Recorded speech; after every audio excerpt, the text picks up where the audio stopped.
Hi there, my name is Darja, and I'm the CEO and one of the co-founders of Bunch. And today is the first episode of the podcast called Teams at Work, a podcast for progressive leaders and teams. And I'm super excited to be here today with you. We're focusing on topics around the new work, leadership, teams, and how to build great cultures. At Bunch, our mission is to enable every team to be the best they can be.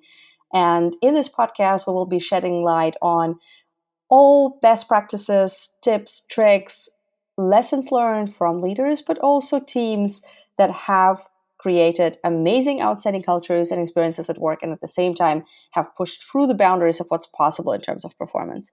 So I'm really, really excited to be kicking this off today with you. We run on top of Slack. So we build Slack-based software. It provides, on the one hand, insights, on the other hand, recommendations on how to work better together. And over the past years, we've been working with over 1,000 founder and leadership teams, helping them to build cohesive and strong cultures. And I'm super excited to be running this episode because today here with me is Mark Frein, who until just very recently has led the people function at InVision as the Chief People Officer. For those of you that didn't know that yet, InVision actually is a fully remote company. So it's one of the biggest organizations in the world that is fully distributed with around 850 employees. And Mark just recently joined us at Bunch as COO. And today we want to shed light on what progressive leadership means in 2019 together. So welcome, Mark. Oh, thank you, Darja. It's great to be with you. And just in the spirit of distributed teams, tell us a little bit more about where you're based right now and what time is it there? Well, right now I am in my home office in Austin, Texas, and it is 8:18 in the morning on a lovely Saturday morning here in Austin. Fortunately, the weather is... Good morning to you then. Well, thank you. And I have my coffee, so I'm all ready for this. That's awesome. Yes, I'm in Berlin, as you know, and it's 3:18 over here. So we're a little bit more into the day, but nevertheless, very excited to be kicking this off with you. You have quite a leadership-intensive career, I would say, Mark. So you started actually not in the leadership area, but then moved very, very fast into actually running a consultancy for leadership development. Is that right? That's correct. For a while, I was even at a university doing leadership work, creating programs for managers from a wide range of companies. And then for about 7 years, I and a team of folks built a consulting company squarely aimed at developing leaders across companies, Canadian, US, and Central and South American companies. That's amazing. And you did, however, also then move into the tech world, right? So That's right. you then started working with a company. It's called ReturnPath, which, funny enough, I actually knew before I met you, since I have read the book of the CEO, the startup CEO, and it was really, really helpful. So tell me a little bit more about the time at ReturnPath and the work you've done there. Sure. So you read Matt's book, Matt Blumberg, who was a CEO I worked for about 3 years as his chief performance officer, which was a little bit of a hybrid job. It had all of HR and people and then a few other things thrown in.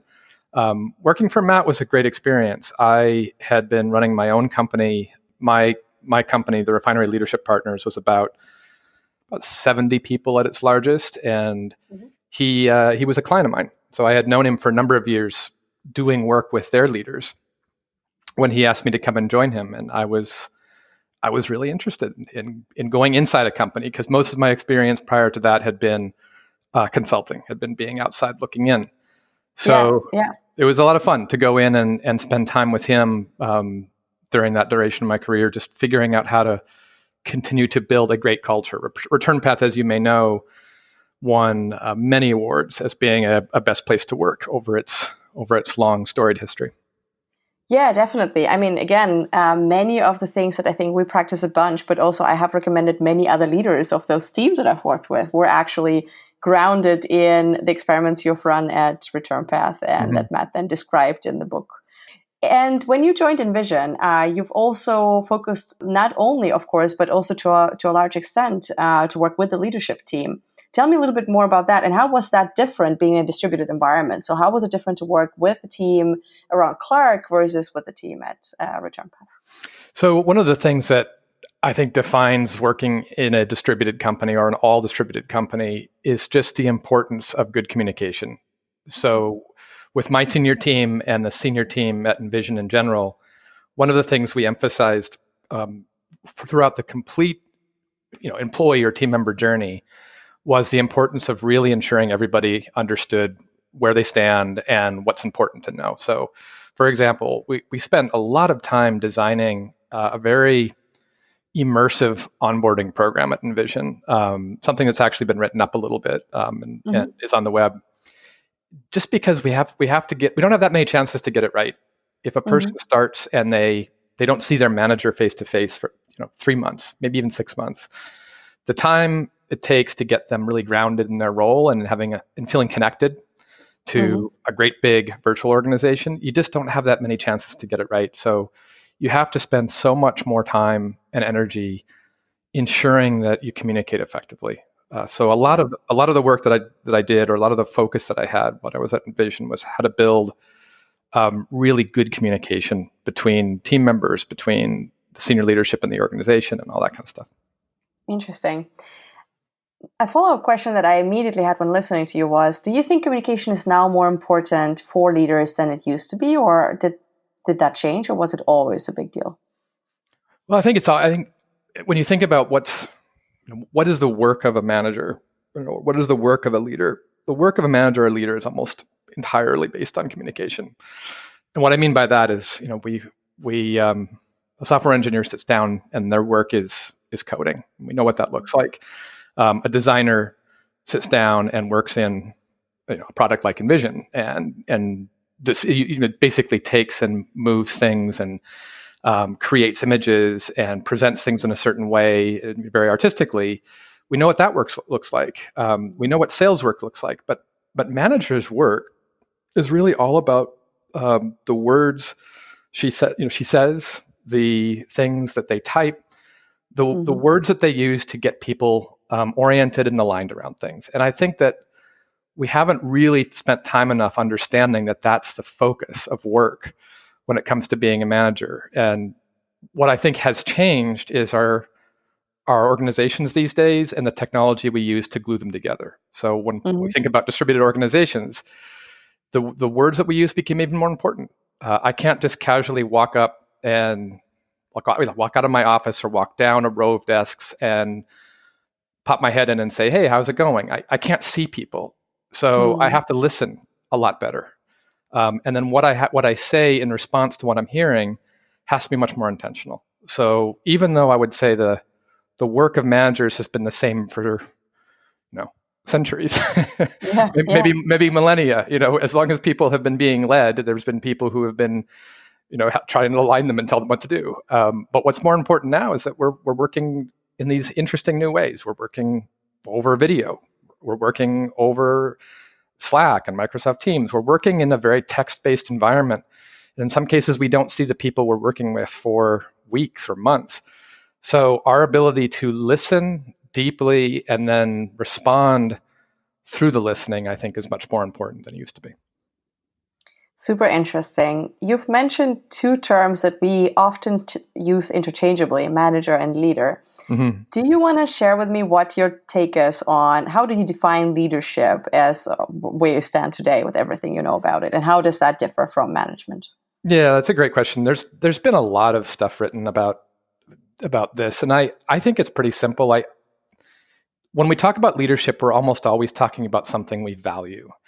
So it's hard to imagine using the concept or the word leadership and not thinking about it as something that is aspirational. We aspire to be a leader. There's almost an implied value framework in it.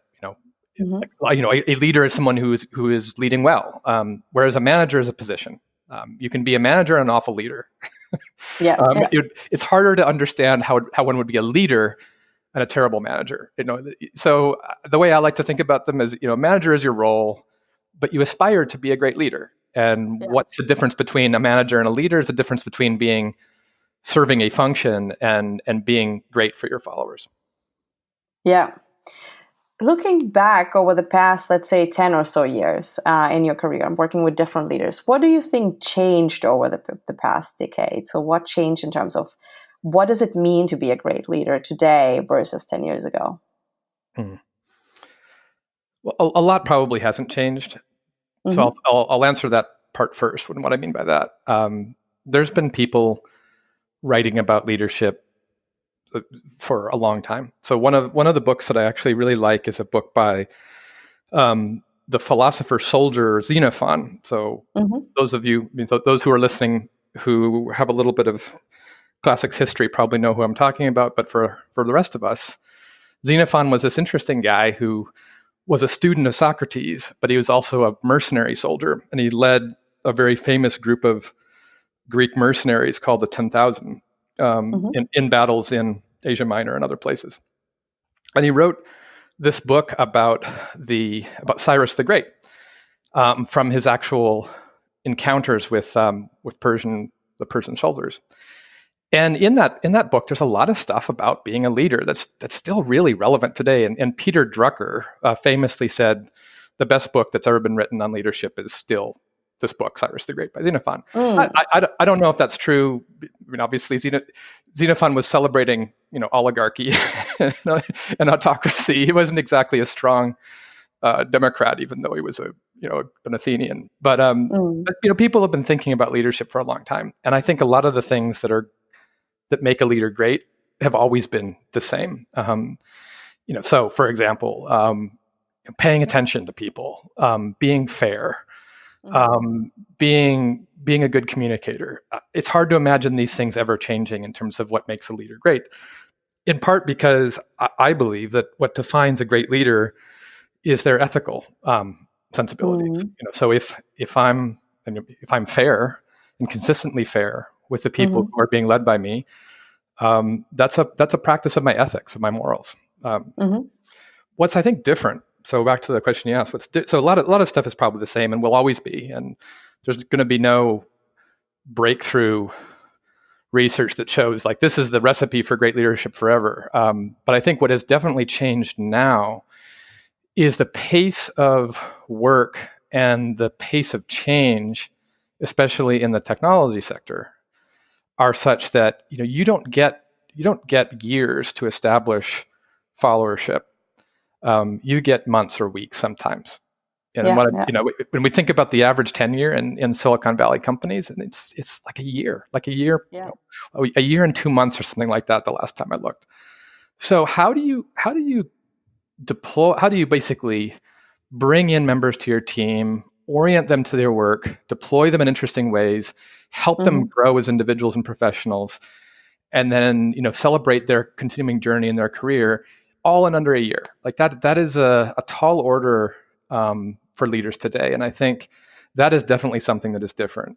What I think it comes back to is what I said earlier: is it takes this a great sense of empathy, the ability to connect with people quickly, the ability to see what people really need, to see and hear them effectively, and to help them on their way. And it's almost like the time compression has made it so much more challenging. If we used to have a year, 2 years, 3 years to really establish rapport with the people we're leading, now we have months. So it accelerates the importance of it.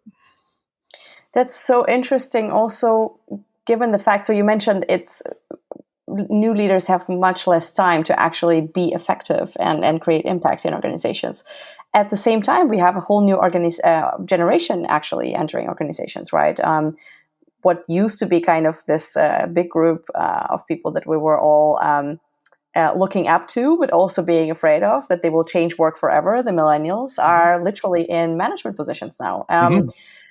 And one of the interesting changes that I think this generation brought, from what I've observed so far, is that we learn differently now. So, and by we, I mean that millennial generation learns very, very differently. So, having run that consultancy in the past and knowing that this is how we used to learn what's important in order to be a good leader, what's your take on what have you seen has worked in tech organizations with new age leaders, or the new generation of leaders, in terms of leadership development? How do they actually learn the things they need to know in order to be effective?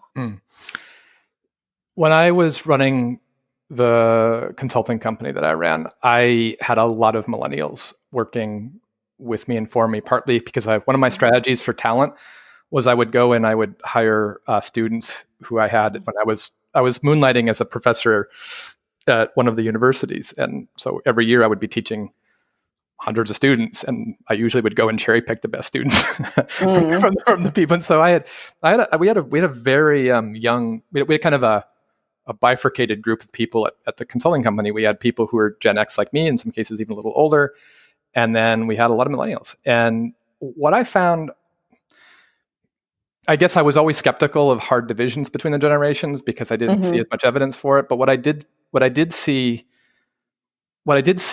reflected in how they showed up, and I think this is still true, is, and maybe this is different than my generation or previous generations, but that it almost doesn't matter. But what I think is true of the millennial workers today and millennial leaders is they want to be able to understand how their job has meaning. And and I think that's great, because I think we should all. It's remarkable that maybe at some point it's a good request, right? It makes sense. It's a completely reasonable request, and I guess if there's a curmudgeon-y aspect to thinking back, prior generations, like maybe people should have been asking for this before, and maybe we'd be in a better situation in the world. But I kind of think, yeah, that's reasonable. One's job should have meaning, and that doesn't mean that every single thing you're doing every day is going to have deep, profound meaning. But I think that they have a reasonable request. I want to see how my role connects to something that's beyond myself, and that ups the bar for leading them. And I think what they want to do as leaders is they want to figure out how they can help change things in a positive way through the work that they're doing, and I celebrate that. So what I tried to do, sometimes maybe successfully, sometimes not, was always work to make sure that people understood the why. This is what we're going to do, and this is why we're going to do it. I think some leaders tend to focus more on the what. Now we're going to do the following things. Here's your list. Here's your task. Now go. That's important, especially if people don't know what they're doing. But a lot of times leaders leave out the why. So here's the thing, list of things we're going to do over the next quarter. All right, go. Well, but people can walk away being, and why are we doing? Why are we doing this? Yeah. Well, how does this help anything? What does this do for our customers? What does this do for our employees? And it's just so simple. It's such an easy extra step, but leaders caught in the moment of just making work happen just forget that you have to connect it to something that's meaningful for people. And it can be as simple as, this has a profound impact on how our customers use our software. And then ultimately that is going to have a profound impact on their customers. And you can always trace it to something that made a difference in somebody's life. And it just it's not hard. It just takes that little bit of extra thinking and creativity. Interesting. So I think that's really, really good, specific, concrete advice almost. And of course, we've known this for a while now, thanks to Simon's work. Start with a why, but I think as a leader, and not only, and therefore my question earlier, not only as a manager of a team, but as a leader. So anyone who's actually stepping up in a situation, specifically for those to listen right now, if you're not having a designated team, that does not mean you're not a leader. You can lead in a situation, you can lead in a project, you can lead in a group of people where you're basically assembling a group that is moving towards a common goal. You can always step up and actually lead. So starting with the why seems to be as important as ever before. Mark, what do you think, beyond the kind of tying together the meaning with the what needs to be done, what are other struggles that you have observed specifically recently and specifically in the tech world that leaders struggle with? What are their challenges currently? Well, communication, I think, continues to be tough, and the more our leadership and communication is mediated by technology, the tougher it is. So when I can't see my team, and they can't see me, it is very easy for them to have an experience that creates a narrative that is based on things that either are not my intention or not grounded in what I actually am trying to do. And what I mean by that is, if I'm if I like in a distributed company like I was in recently, one of the challenges we'd have at InVision is a person might have a one-on-one once a week with their manager, might be a half an hour, 45 minutes. If something didn't quite go right in that, you might not see the person again for a week, or even more. Like if you're in a team and the team has a meeting and maybe you don't see the team members or the leader for another 2 weeks, and your interactions are through email, through Slack, or another meeting technology like that, the one thing you can't do is you can't just sort of walk over and see them and kind of read them, because imagine a meeting in a room. We go into a work meeting, we're all there. Maybe we end up in an argument. Maybe people get passionate, which is not a bad thing at all. But there's always those edge times around the meeting where everybody comes in, sits down, and they're like how was your commute? What did you do on the weekend? Everybody has their coffee, and then everybody's leaving. Human touch, right? That's the right. Connection points, yeah. The connection point. Everybody's leaving, and so there's these entrance and exit points to these times together at the workplace that allow for a little bit of more calibration. And then people get up and they leave and they're walking back to their cube, and it's like, now, and we're just seeing each other and we're resonating and we're processing together, and we can feel that energy. But when I'm on a Zoom call with my team and we are in it and really thinking, and then all of a sudden, boom, like out we go, click onto the next call. There isn't that time to kind of make sure and just see that people are okay. And I've literally seen examples where people can kind of go off one thing that didn't really feel right, and weeks go by where in their mind they're having a story develop. Oh, I'm in trouble. I'm worried about my job. I'm like all this stuff gets sometimes written much more big than it is in the minds of people remote. So it goes back to how important really good communication, but also I would say really good listening is. So, and I don't want people to hear communication and mean that I'm saying a good leader is someone who speaks really well and eloquently. Communication is two ways. Like a great leader, I think, in today's world with the technology pressures we have, is a great listener, is somebody who can take the time and show people that they care to listen and then process, because then at least the person will always feel heard. And we will minimize these situations where people go away being frightened or anxious or worried based on some cues, because they'll always feel that they have the time to kind of go back and check. So interesting. We've had the situation actually just recently in our team as well, where we had two people being in New York. The majority of the team was in Berlin, and we had back-to-back meetings that were obviously all task-focused, and there was zero time to actually reconnect. And we've done this for, I think at that time, for 2 weeks straight or so. And then there was this one meeting where we literally just jumped into chatting about our lives, and it took us 30 minutes, and then we felt really guilty about it because we felt, okay, we still need to talk about that. We're not getting anything done. That's right. Exactly. But then we also very humanly understood, okay, but we never have time, so let's just talk about this for 20 minutes, because I don't even know what is going on over there with you. So yeah, you're absolutely right. I think actually knowing how to time and how to create space for people to connect online is just as important, if not more so important, in a distributed environment. You've already shared quite a good, I think, specific, concrete examples of what a leader kind of needs to pay attention to. My last question is quite specific or down to the nitty-gritty. What advice would you give beyond what you've already shared for someone who's just taking responsibility, or maybe is considering taking responsibility, wanting to do better for their team or the team they're working in? Which specific advice do you have? And don't shy away from sharing resources, blogs, books, anything that you find interesting in that regard. Sure. So the first thing I would advise, and I do, leaders who want to make themselves better leader, is I ask them how's your practice of self-reflection? And they squint an eye at me and they don't even know what I'm meaning by that. That's a good indication of the work to be done. It's what I mean by that is how's your practice of looking in the mirror and really spending deep time being curious about how you impact and show up for others.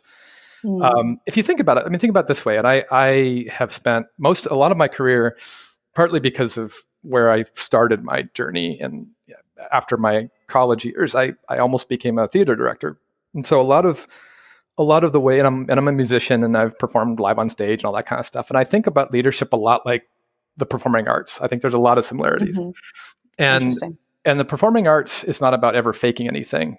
Great actors, great musicians, great dancers, great visual artists are all very authentic, even when they're doing a show for us.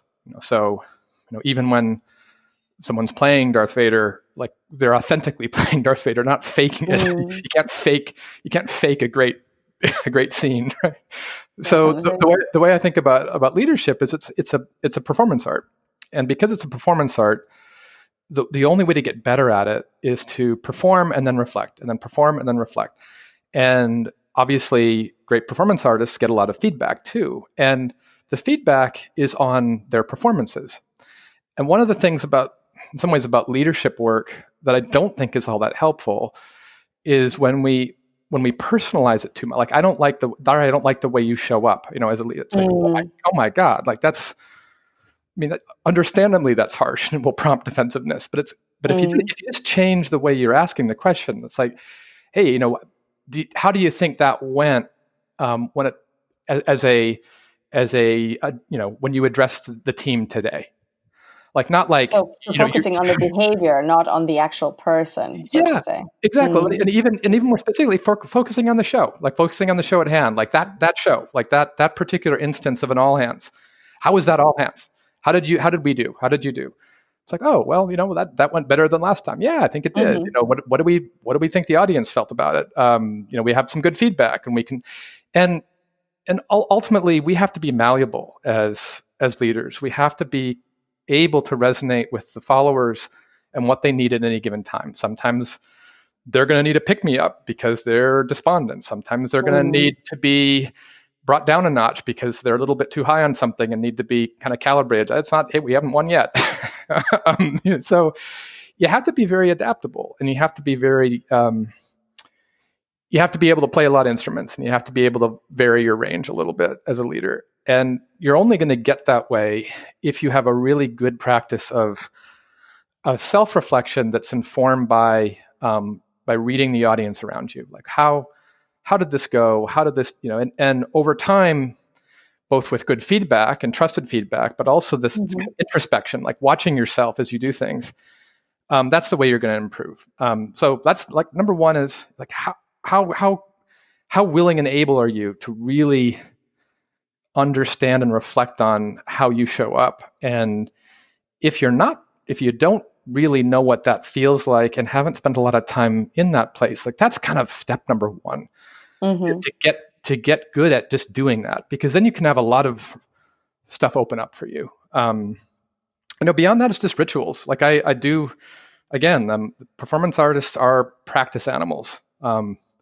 They chop wood, do the scales, go to rehearsal again, and again. And so I like to think about leadership as being informed by good rituals. So one-on-ones. One of the things that would drive me nuts about leaders is if they cancel one-on-ones all the time. It's like, this is your chance to connect with somebody. If you schedule it, honor it, because it shows that you're devoted to that practice.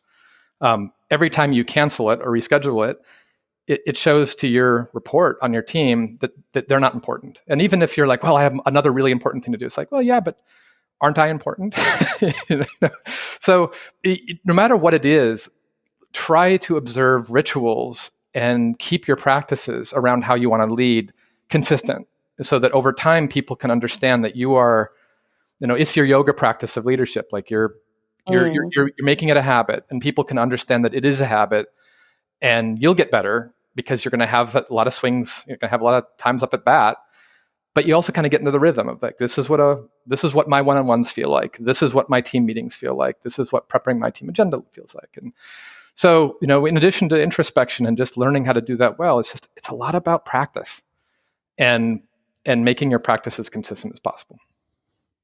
That's really, really good advice. And in fact, actually, one of our next topics on this podcast would be one-on-one. So I can't wait to actually chat more about that in that episode. And I'm pretty sure our audience is interested in that too, because it's one of these rituals that everybody knows is important. Everyone does them, but there's still a lot of mysteries around how to do them right and how to actually really make them worthwhile so that both parties are excited and are not actually kind of dreading to do it, but are really, really interested in taking a lot of value out of this. So I really, really personally can't wait to chat with you more about this. And for everyone out there who's listening, we will be running these episodes regularly, and we'll be focusing on different effective best practices around leadership and building teams in a progressive way. So check out our new outcoming episodes. If you have any questions or topics that you want to address, that you would want to know about, and that you would want us to ask our guests, then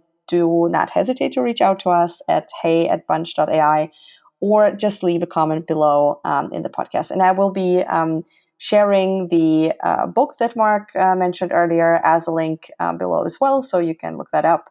We're really excited to have you with us next week again. Thank you so much, Mark. It has been extremely insightful, and I'll hope to have you here again soon. That's what's called a teaser, Darja. You just did a teaser for podcast number 2. Woohoo! All right. No, it was Awesome. It was a lot of fun. Great way to spend some time today. Awesome. Thank you, Mark. And I'm sure it hasn't been the last time. Do check in again very soon. And it was a pleasure having you. And have a really great week, everyone. My name is Darja Gutnick. And if you're interested to learn more about team rituals that work for your team, that other successful companies are doing in order to create great cohesive cultures, do check out Bunch.ai. This is also where you can find out more about what we're building and sign up for our newsletter and find out what our future episodes will be about. Looking forward to having you and talk to you on the next episode.